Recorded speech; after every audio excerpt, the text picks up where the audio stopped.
Well, a very good afternoon, Dartfish friends. It is the end of Rally Italia Sardegna, the 6th round of this year's FIA World Rally Championship. Listen, we've got to start, David, by talking about Sébastien Ogier.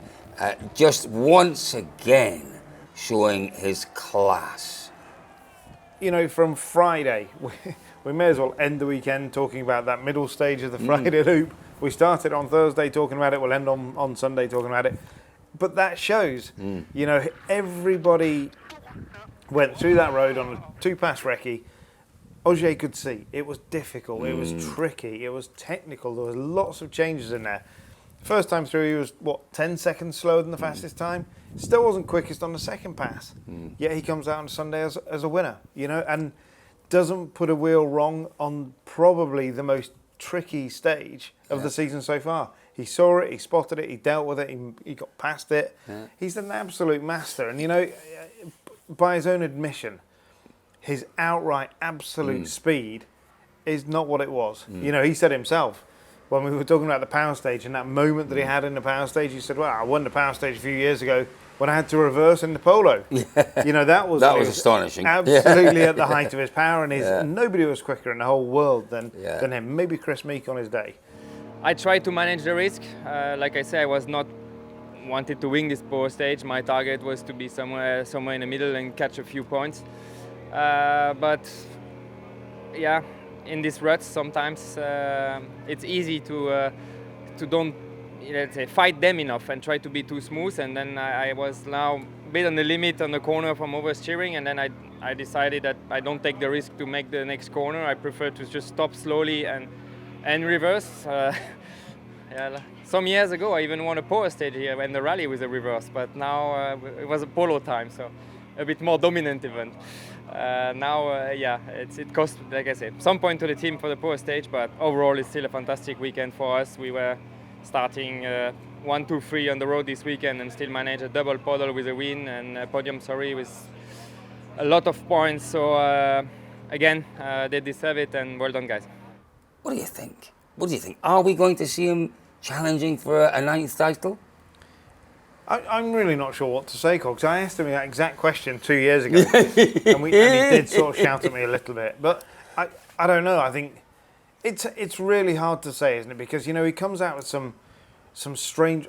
When he got to the end of the power stage today, and he said, you know, I wasn't pushing for the ultimate points. The middle of the pack would have been fine for me. You kind of think, well, yeah, okay, that was the way that the day was playing. He didn't want to risk the win for power stage.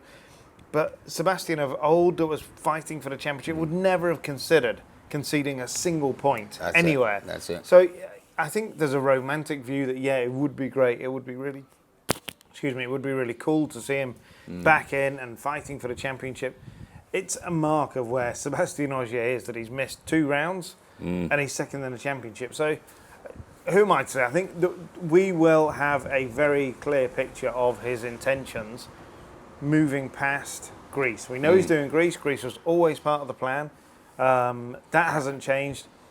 And if he goes to Estonia, there may be an inclination that he is going to look at a championship. If he goes to Finland, I think it is nailed on. Tremendous as the performance was, David, from Ogier, I was equally impressed by Ott Tänak this weekend. Yeah. What Tänak has lacked really since 2019 is consistency. You know, we've seen flashes of that dominant brilliance from Tänak, but putting together a run of consistently strong performances, well, we just haven't seen it. No, that's because he's gone from Toyota to Hyundai to M Sport to Hyundai. Absolutely. You know, it's very, very hard to set that consistency when you're not spending a lot of time in one car. I think you're right. I think we're starting to see it now.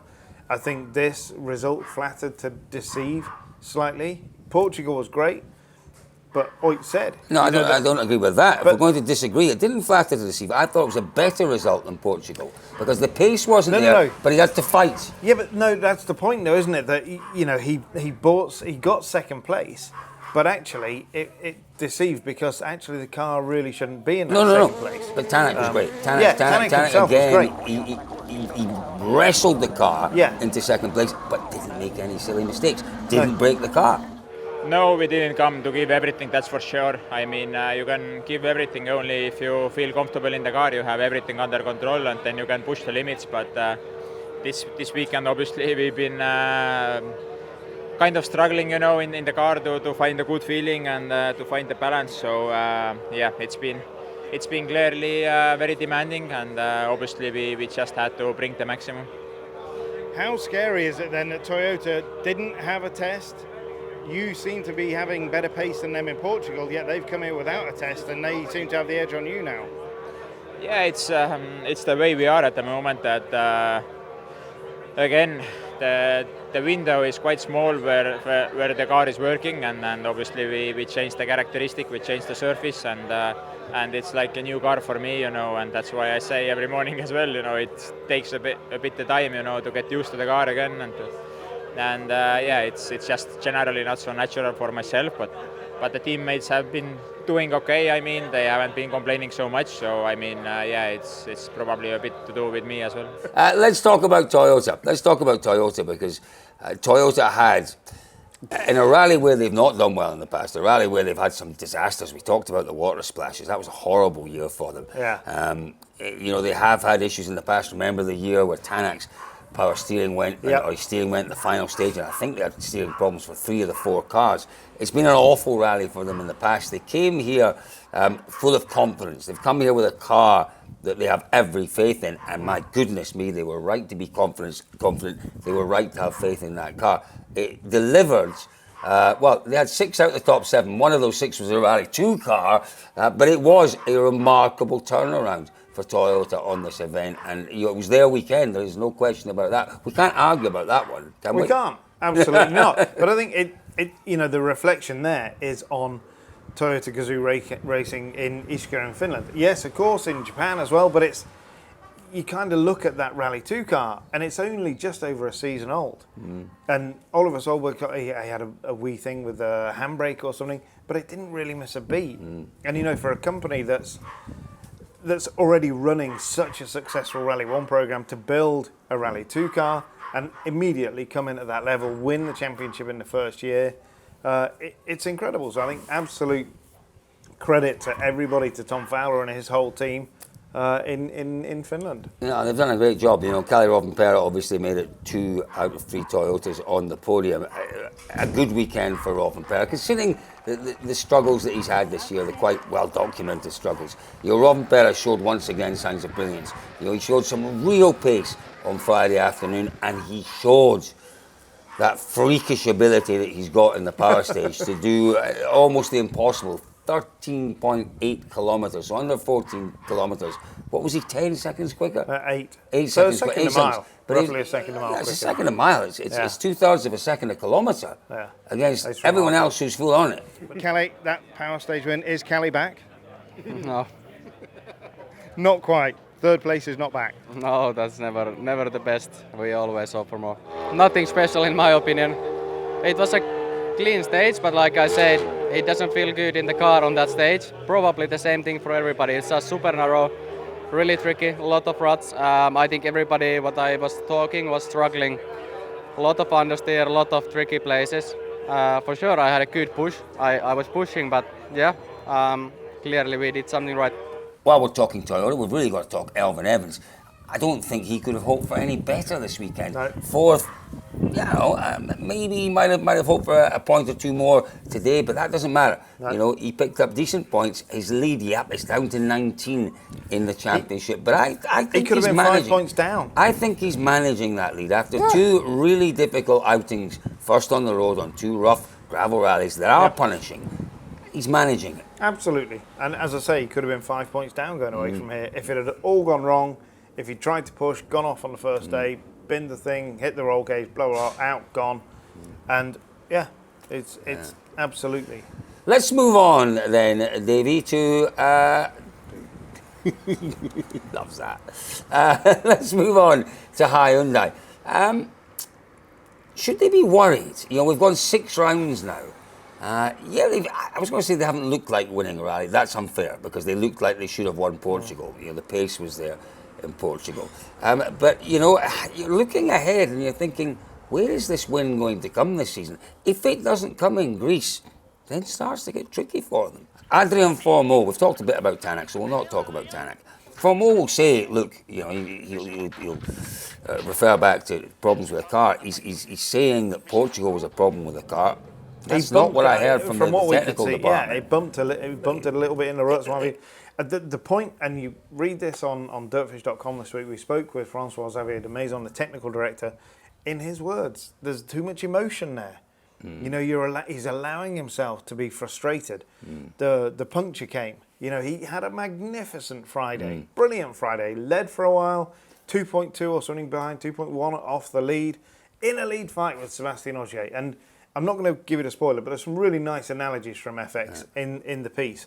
And FX said, look, he's just got to wind back that emotion and just drive the car. Yeah, and you know, Sweden was an absolute prime example of that. Yeah. He had those issues with the belts and various things, and then he went chasing after it, first stage out. I think it was Friday lunchtime, wasn't it? First stage out, and he binned it. Yeah. No, he needs a little bit of that. Karma. Well, he needs a bit of that Elfyn Evans mental toughness, doesn't he? A little bit of the mental toughness from Elfyn Evans. Yeah. So Toyota, 6 out of 6. Hyundai still chasing the first win of the season. You know, we know that obviously they've had tremendous success in Greece. That 1-2-3 a few years ago in Greece, but they will need a repeat, not a repeat of the 1-2-3, but they need to turn things around rapidly, and that has to be Greece.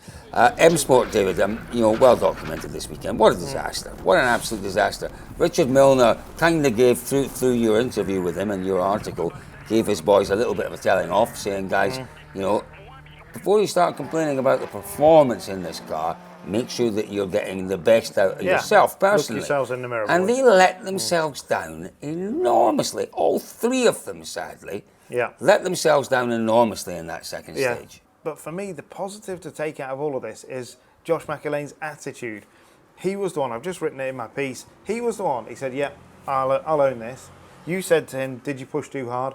And you had 99% of the time, you'd expect the driver to say, no, it was fine.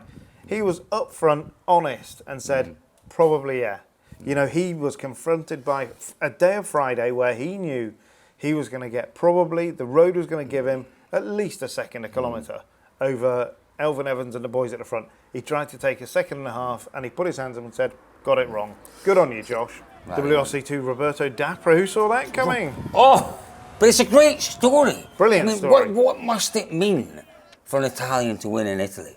I mean, it's tremendous. And you started the day thinking, oh, if I get on the podium, that's going to be a great result. And I don't even think he thought he was going to get on the podium. No. But as the day progresses... He was stepping up the podium. Hang on a minute. You know, but Lindholm, has he crashed? Yeah. Okay, maybe this podium's it. Lauri Una, has he got a problem? Yeah. And then all of a sudden, he finds himself going into the final stage, you know, with a chance of winning, makes an Ogier-esque mistake on exactly the same corner, thinks I've thrown all this away, drives like a loony, and takes the win. Yeah, it has been wonderful, folks. Again, if you have marvelled at the skills of these drivers on at the stages here, as we do all the time, don't forget that we are primarily a rally school. And if you are looking at those drivers thinking, oh, I fancy a little bit of that, you don't want to hit the stages without the basics, without the knowledge. And we can take you from the absolute basics to the pinnacle. We really can. We have that range of tuition available at Dirtfish. We can introduce you to rallying and we can take you all the way through your rallying journey with us at Dirtfish. So have a look on the website, David. drive.dirtfish.com. Good. I'm glad he remembers it every time. I'm getting old. I forget these things. So, folks, just a few weeks until we head to the Acropolis Rally in Greece. I can't wait for that one. But if you can't wait for your fill of rally action, it is the Southern Ohio Forest Rally. Yep. It's always a great one, that one, isn't it? It's an absolute cracker. ARA presented by Kubota. Stay tuned to dirtfish.com. Yeah, we'll be covering all of that on dirtfish.com. It's been a joy having you along with us for the ride this weekend, folks. We'll see you all again, and we'll do it all again in Greece in a few weeks' time.